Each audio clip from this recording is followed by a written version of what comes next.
Ustadz Solmed jatuh miskin selama pandemi, jual barang buat sambung hidup.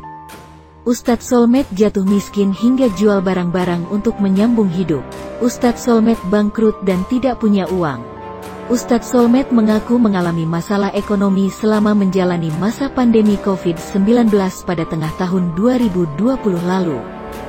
Ustadz Solmed mengatakan bahwa kala itu kondisi keuangannya berantakan.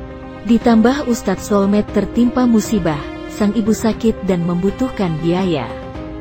Ustadz Solmed kehabisan akal sehingga terpaksa berutang kepada istrinya April Jasmine. Saya sampai harus meminjam uang kepada April hanya perkara Rp200.000 saya pinjam duit di masa pandemi ini.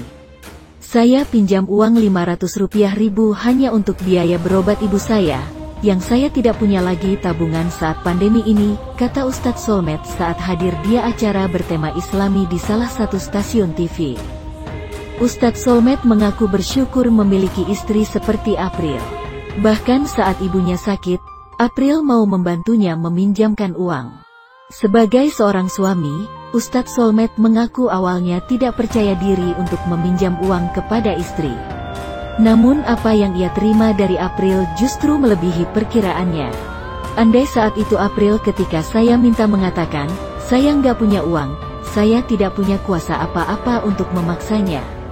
Tapi dia mengeluarkan semua tabungannya untuk mensupport saya, agar saya bisa bertahan di tengah kebingungan, kebimbangan, kegalauan, katanya dilansir laman Insert Live Selasa, tanggal 4 Mei tahun 2021.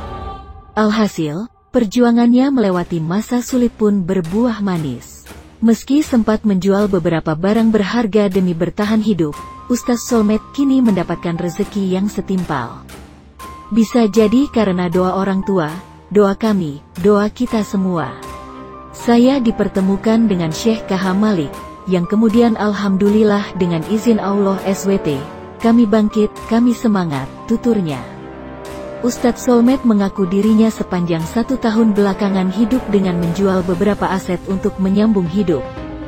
Dari bulan Maret, April, Mei, Juni, Juli, Agustus, September, Oktober, mobil saya jual. Tagihan, orang datang ke rumah.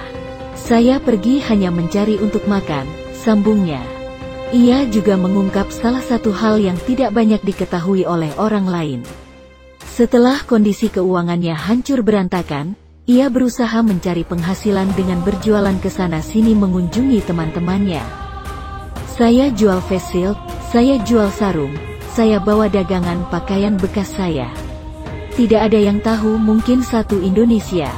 Dan saya selalu melarang istri saya, jangan pernah cerita apapun soal perkara hidup kita, katanya dengan nada terbata-bata. Terkait larangan sang istri tidak diperbolehkan berbagi cerita pengalaman sulit tersebut, ia mempunyai alasan. Menurutnya, cobaan yang ia hadapi memang tidak perlu diumbar ke publik. Ia mengaku tak mau dikasihani dan berniat menghindari komentar buruk yang muncul dari netizen.